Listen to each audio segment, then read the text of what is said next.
नमस्कार, राहुल का अग्निपथ देख रहे हैं आप। मैं हूं आपके साथ पूजा। प्रधानमंत्री नरेंद्र मोदी ने मिडिल ईस्ट में जारी तनाव की वजह से देश में उपजे गंभीर ऊर्जा संकट पर लोकसभा के बाद आज राज्यसभा में भी अपनी बातें रखी। पीएम मोदी ने जंग को लेकर भारत की तैयारी, बैकअप प्लान सब कुछ बताया, पर कांग्रेस पार्टी पीएम के भाषण पर हर बार की तरह इस बार भी सवाल खड़े कर रही है। राहुल गांधी ने कहा है कि हमारी विदेश नीति प्रधानमंत्री मोदी की निजी पॉलिसी बन गई है। अब ये एक यूनिवर्सल मजाक जैसा हो गया है। उन्होंने कहा कि अगर हमारे प्रधानमंत्री कॉम्प्रोमाइज्ड है तो फॉरेन पॉलिसी कॉम्प्रोमाइज्ड है। हमारी क्या पोजीशन है? कोई पोजीशन नहीं है। लोगों को इसका नुकसान होगा। अभी केवल शुरुआत हुई है, अभी सभी चीजों में परेशानी होगी। अमेरिका और इजराइल जो कहेगा प्रधानमंत्री मोदी वही कहेंगे। राहुल गांधी ने आगे कहा कि नरेंद्र मोदी 100% ट्रंप के कंट्रोल में है। ट्रंप के सामने नरेंद्र मोदी चू तक नहीं कर सकते। इसके साथ ही उन्होंने कहा कि इसके दो कारण हैं, पहला एप्स्टीन और दूसरा अडानी।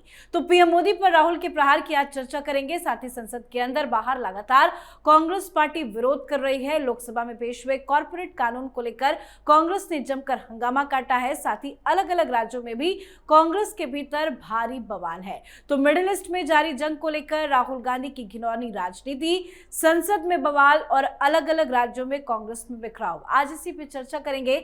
मेरे साथ स्टूडियो में मौजूद हैं कैपिटल टीवी के एग्जीक्यूटिव एडिटर राजीव जी। सर, आपका बहुत बहुत स्वागत है। ये राहुल गांधी किस तरह की घिनौनी राजनीति कर रहे हैं? देखिए, राजनीति नहीं है ये, उनकी सोच समझ, सूझबूझ और समझने का, सोचने का तरीका है।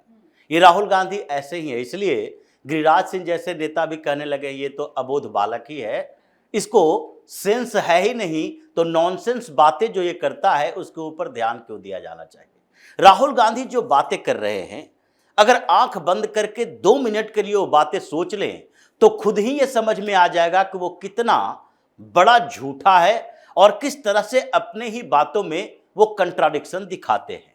क्योंकि उन्होंने बोला प्रधानमंत्री मोदी 100% कंट्रोल में है ट्रंप के, तो ट्रंप के कंट्रोल में है। ट्रंप और प्रधानमंत्री मोदी दोनों एक दूसरे की भाषा बोलते हैं, तो ऐसे में तो ट्रंप को प्रधानमंत्री मोदी के साथ बेहतर संबंध रखना चाहिए, प्रधानमंत्री मोदी के बारे में अच्छी बातें बोलनी चाहिए। प्रधानमंत्री मोदी के शासनकाल के समय ट्रंप को अमेरिका से ज़्यादा छूट दिलवानी चाहिए, तो वो तो उल्टा हो रहा है। वो प्रधानमंत्री मोदी की बजाय डोनाल्ड ट्रंप या फिर उनका एडमिनिस्ट्रेशन या फिर अमेरिका की वो लॉबी, ये ज़्यादा राहुल गांधी के पक्ष में खड़ा होता है।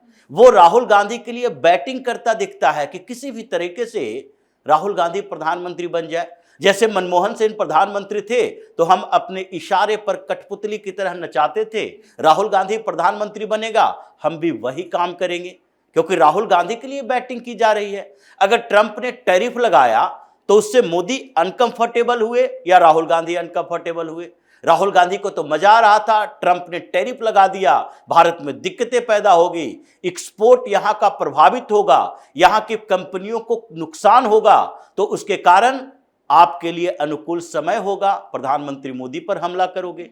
आपने तो ये नहीं कहा कि नहीं नहीं एक्सपोर्ट हमारा प्रभावित ना हो, उसके लिए जितनी फैक्ट्रीज हैं, जितनी कंपनियां हैं, इन लोगों के साथ बातचीत करके, सरकार के साथ एक बातचीत करके रास्ता अपनाए कि अफ्रीका में कैसे हमारा इन्वेस्टमेंट बढ़ सकता है, ब्रिक्स देशों के साथ कैसे इन्वेस्टमेंट बढ़ सकता है। ये बायलैटरल ट्रीटी जो हो रही है, ये द्विपक्षीय समझौते हो रहे, ट्रेड डील हुए, क्या राहुल गांधी की 1% भी भूमिका है? ऐसा नहीं होता। अगर राष्ट्रीय मुद्दे होते हैं तो दुनिया के बहुत सारे देशों में ये परंपरा है कि लीडर ऑफ अपोजिशन का मतलब ये होता है कि आपकी पार्टी भी सरकारों में रही है और आपके भी विदेश नीति रही है, आप विदेशों में संबंध विकसित करके रखे हो, यही तो कारण है। ये तो नहीं है कि ममता बनर्जी जब भी चाहें, एक बड़ी पार्टी है, मुख्यमंत्री हैं एक राज्य के, लेकिन ममता बनर्जी इस बीच अगर पिछले 10-15 सालों से देखें, 15 साल वो मुख्यमंत्री रही हैं, कितनी बार अमेरिका गई और अमेरिकन लॉबी के साथ मुलाकात हुआ, कितनी बार जर्मनी गए, ब्रिटेन गए या फिर दूसरे देशों में गए। एक आध बार होता है कि पश्चिम बंगाल के लिए इन्वेस्टमेंट लाने के लिए कहीं जाने की जरूरत होती है, इन्वेस्टमेंट समिट में जाती है। या फिर अखिलेश यादव दूसरी बड़ी विपक्षी पार्टी के नेता हैं लोकसभा में, कितनी बार जाते हैं अमेरिका, यूरोप के देशों में, और वहां पर इनके लिए सेमिनार का आयोजन किया जाता है। कांग्रेस के लिए क्यों किया जाता है? राहुल गांधी कौन है?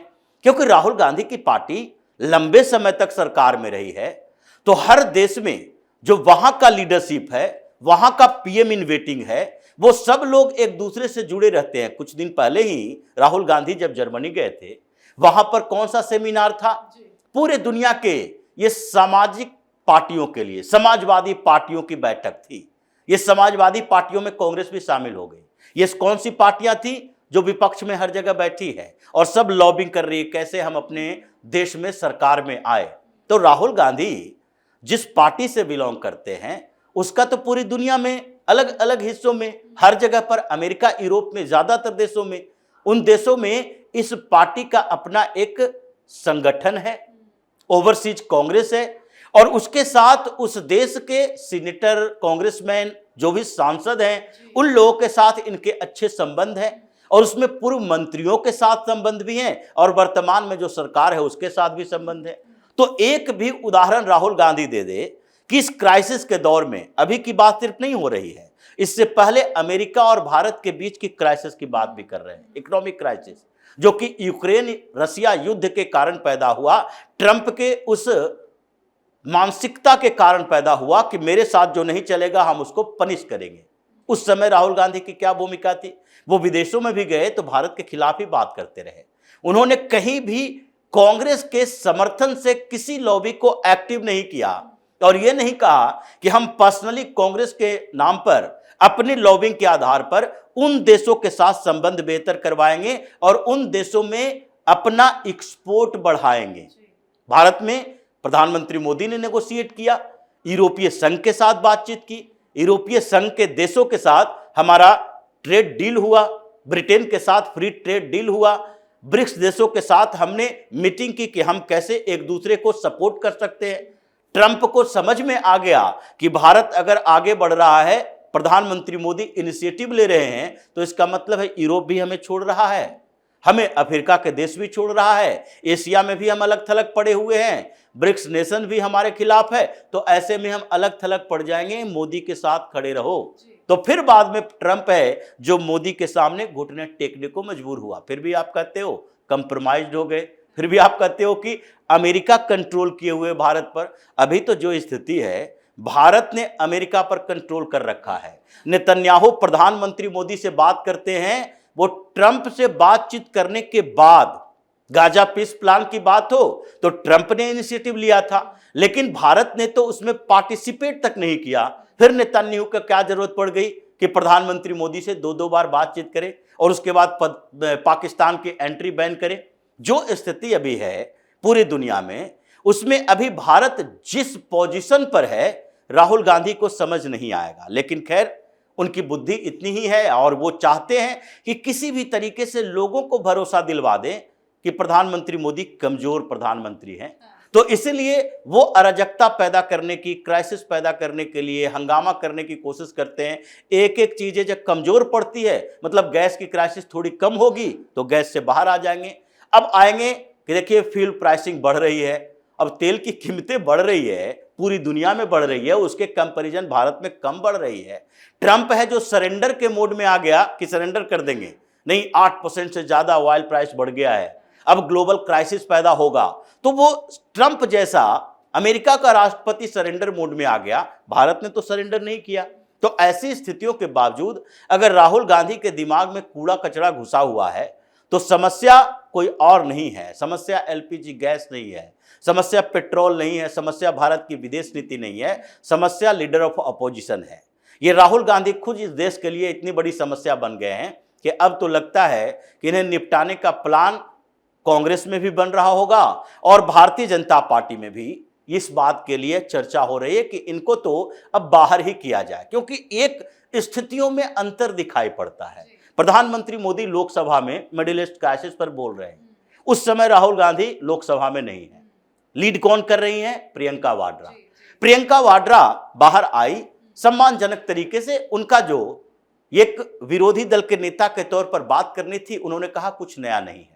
लेकिन लोकसभा में प्रधानमंत्री मोदी के उस भाषण के ऊपर चर्चा जो कर रहे थे उसमें एक भी कांग्रेस का सांसद नहीं था जो हंगामा कर रहा था।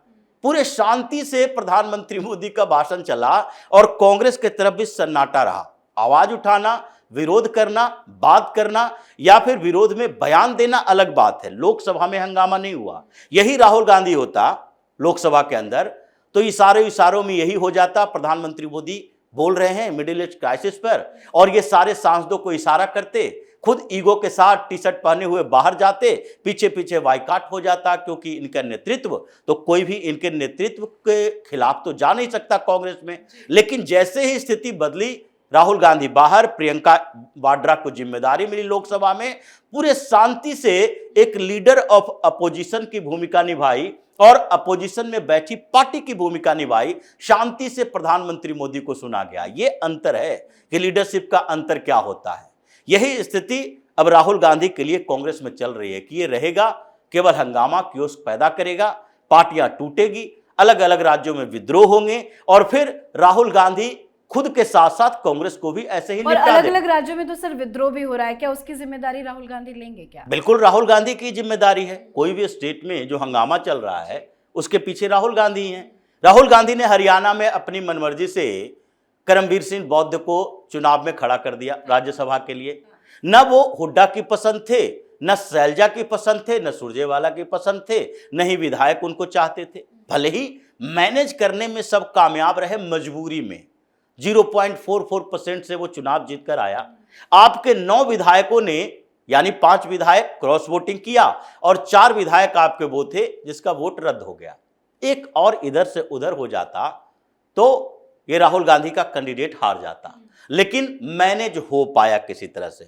अब वो 9 विधायकों को ढूंढते रहो। वो 9 विधायक कह रहे हैं आपस में झगड़ा हो रहा है कि हुड्डा कह रहा है कि शैलजा के लोग थे, शैलजा कह रही है कि हुड्डा के लोग थे। अब ये सब आपस में उलझे हुए हैं और राहुल गांधी के कारण वो 9 से 10 विधायक अब धीरे धीरे बढ़ते हुए 14-15 हो जाएंगे, जिसके ऊपर कार्रवाई की बात चल रही है। 14-15 विधायक इस्तीफा देने की तैयारी कर रहे हैं। बिहार में वही हाल है।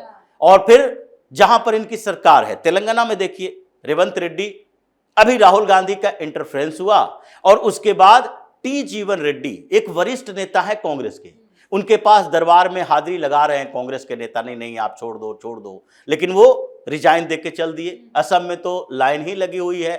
तमिलनाडु और कर्नाटक में यही हाल है। और फिर केरल में अभी चुनाव के समय अभी राहुल गांधी प्रचार में जाने वाले हैं। केरल में 1-2 दिन में वो प्रचार करने जाएंगे।